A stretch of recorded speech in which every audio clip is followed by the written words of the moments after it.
Salut les gens, alors aujourd'hui je reviens vers vous pour vous faire une petite vidéo comme je vous l'avais dit où on va parler un petit peu de la truffe. Voilà, alors comme vous pouvez le voir, je suis en mode confiné, je suis pas tout seul aujourd'hui, hein, vous voyez derrière moi, alors c'est Violette, j'ai essayé de la déloger mais il n'y a rien eu d'affaire, donc je vais être obligé de faire avec. Hein. Bonjour Violette, Violette, tu dis bonjour? Tu dis bonjour? Voilà, donc bon. Voilà, c'est mon chat Violette qui nous fait sa toilette en direct.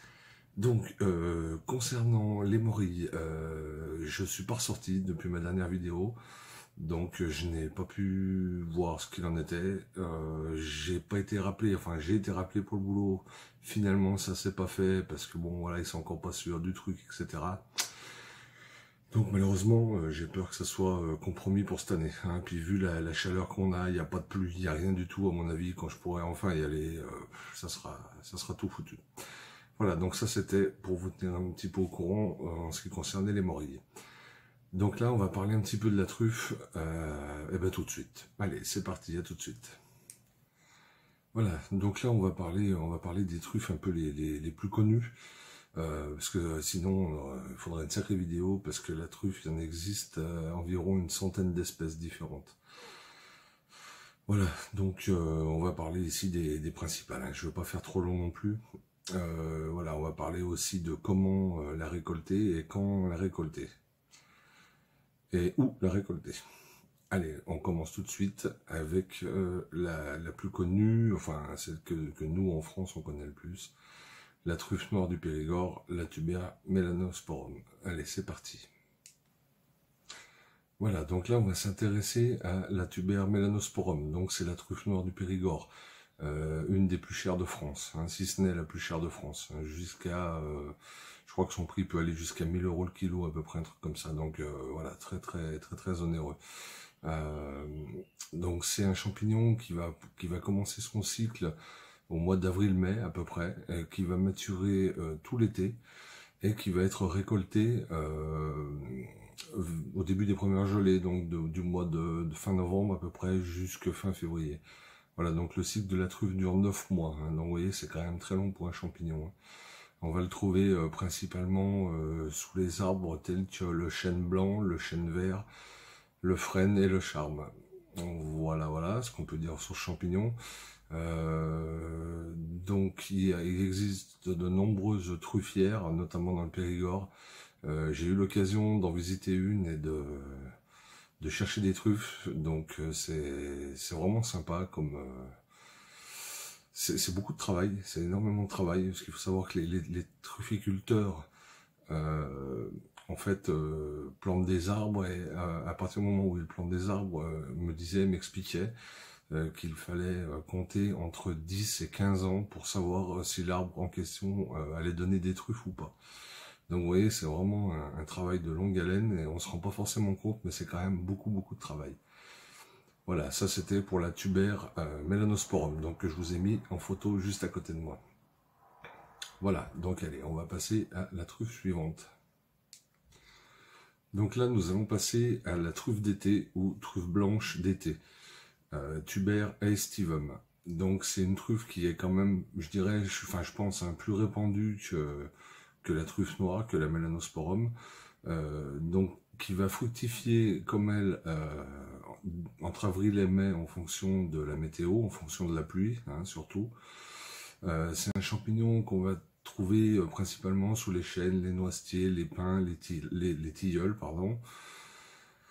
Et qu'on va ramasser entre juin et septembre. Voilà. Donc son goût est beaucoup moins prononcé que la truffe noire du Périgord, mais ça reste quand même un champignon intéressant. Alors beaucoup de caveurs, c'est comme ça qu'on appelle, hein, ceux qui cherchent les truffes, qui ramassent la truffe, les caveurs, vont s'en servir notamment pour dresser les chiens.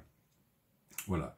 Donc c'est un très bon champignon, mais qui est quand même beaucoup moins onéreux que la Tuber melanosporum. Voilà, donc là je vous l'ai mis en photo juste à côté. La truffe d'été ou truffe blanche d'été ou encore truffe de la Saint-Jean. Voilà, allez on continue. Voilà, là, je vous mets la photo de la truffe brumale, donc tuber brumale. Alors c'est une truffe qui peut être confondue physiquement avec la tuber melanosporum, donc la truffe noire du Périgord, parce qu'elle lui ressemble vraiment beaucoup. Il y a juste vraiment son parfum qui peut aider à la différencier. Hein. Elle a un parfum, celle-ci a un parfum vraiment musqué comparé à la melanosporum.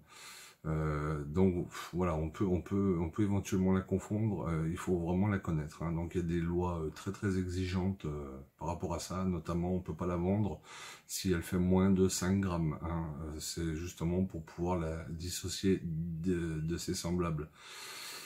Voilà, tuber brumale. Donc c'est une truffe qui pousse sous les mêmes arbres et à la même époque en fait que la melanosporum. Allez, on continue. Donc là, je vous ai mis la photo de la tuber uncinatum. Donc c'est la truffe dite de Bourgogne. Voilà.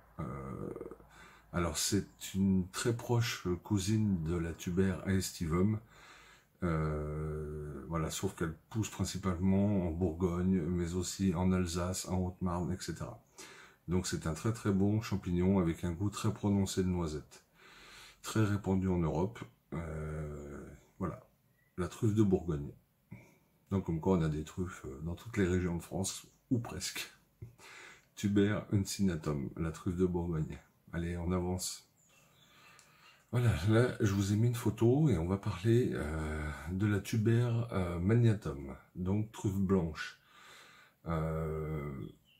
Appelée aussi truffe blanche d'Alba. Donc c'est certainement l'un des plus chers champignons au monde, avec un prix avoisinant les 6 000 € le kilo. Donc c'est vraiment énorme.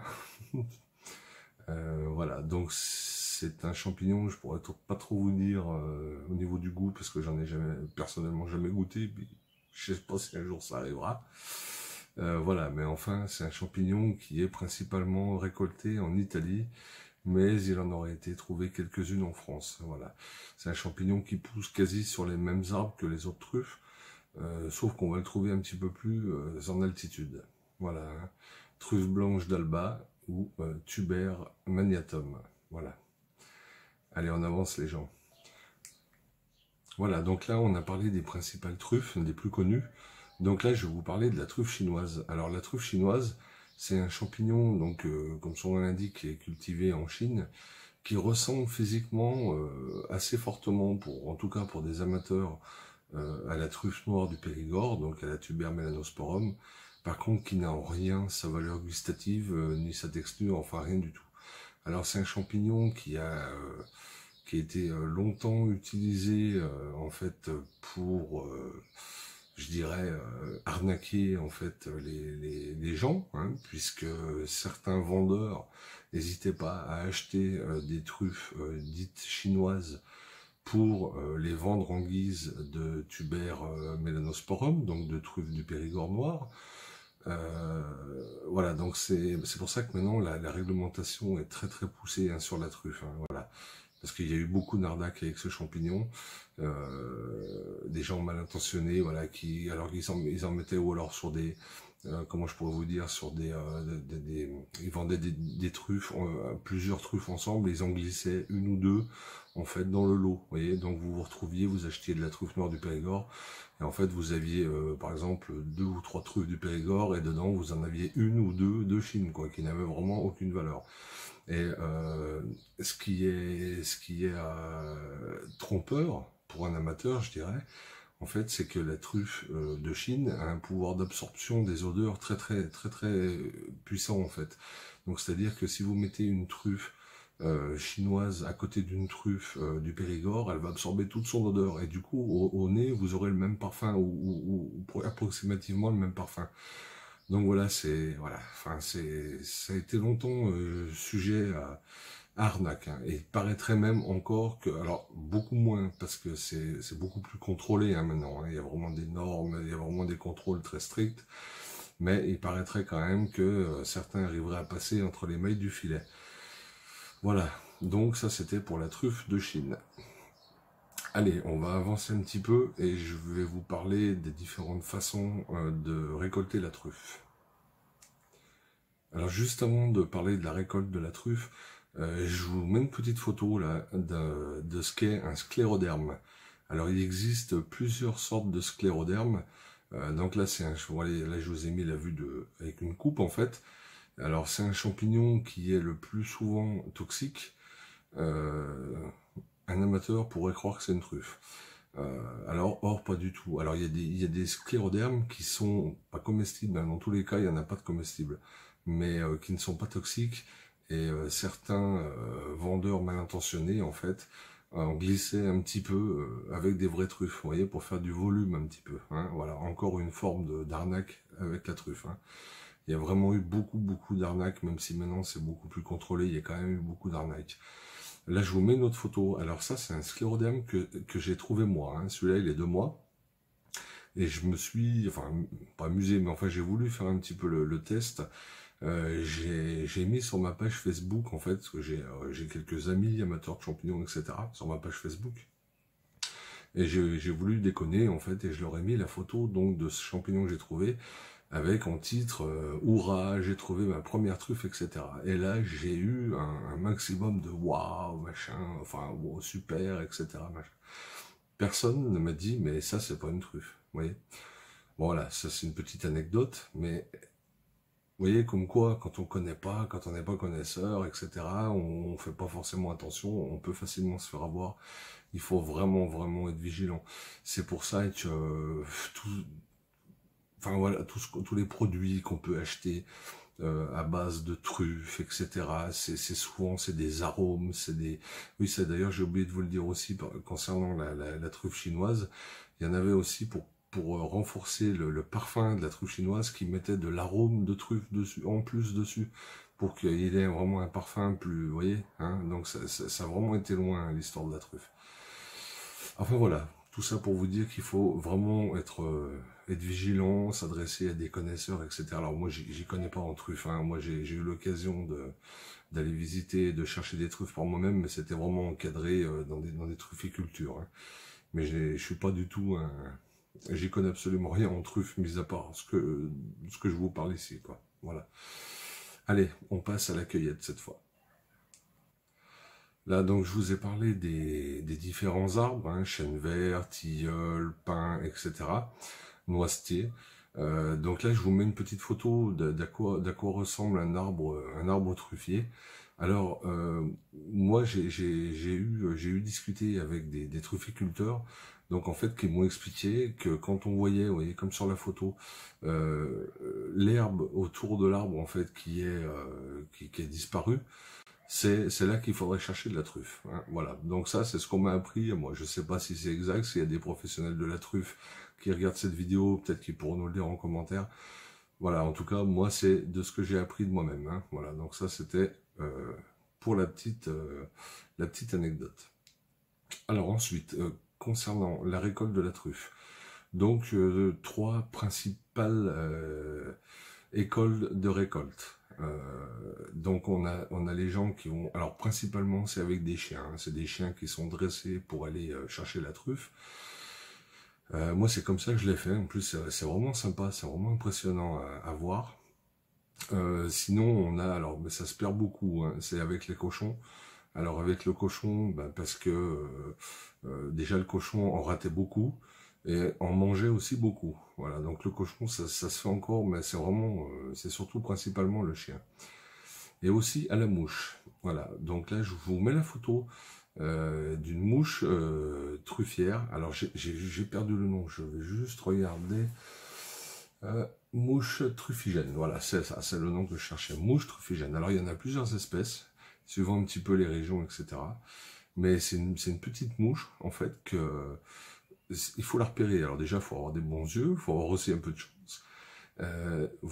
Si vous voyez une mouche posée à même le sol, en fait, il faut la chasser, comme ça, délicatement, ou la chasser, et vous attendez, sans bouger, vous attendez un moment, et si la mouche revient et se repose au même endroit, c'est là qu'il faut creuser, et c'est là en dessous que vous trouverez une truffe. Voilà. Ah, ça, c'était pour la chasse à la mouche. Alors, c'est assez répandu, de ce que je crois. Bon, le principal, ça reste le chien, hein, quand même. Mais à la mouche, ça doit être sympa. J'aimerais bien pouvoir le faire un jour. Voilà. Ça, c'était pour la partie cueillette. Voilà, donc à creuser entre 5 et 30 cm en dessous du sol. Voilà. Ah bah écoutez, si je pense que je vous ai un petit peu tout dit, voilà, c'était pour surtout un prétexte pour vous faire une petite vidéo et puis vous retrouver. Hein, et puis écoutez, bah, si vous avez des connaissances supplémentaires sur la truffe à donner en commentaire, moi je suis preneur, il n'y a pas de souci.